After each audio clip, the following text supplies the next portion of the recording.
Hello traders, FX Pip Collector here. Today is Thursday, April 25th, and this is my recap of the top viewed videos of the day. And the pound US dollar came in number 2 today, so we're going to do a quick recap. If you'd like to see my full top-down analysis on the pound dollar from this morning, make sure you check out the video linked at the end of this video over here.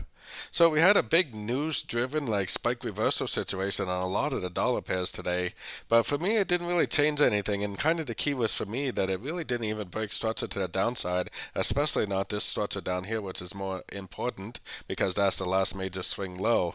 So really what happened was it just made a big pullback, another spike reversal. Didn't really change anything for me. It actually even makes it look a little better now because now it has more of that 3, 4, 5 shape, even though now I would consider a 7-wave uptrend.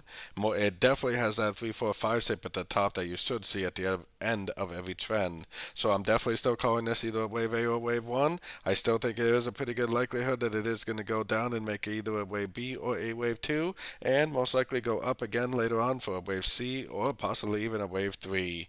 And we have to remember that we are less than a week away from the US dollar interest rate news. Whatever is going to happen on the dollar pairs over the next week is definitely going to be setting itself up for the news next Wednesday. So don't forget to join my free Discord group, which is linked down here in the corner. And don't forget to check out my membership program that gives you access to all my daily live trading sessions. And it also gives you access to all my swing trade setups that I share with the group by signing up at my website, fxpipcollector.com. As always, thank you and happy trading.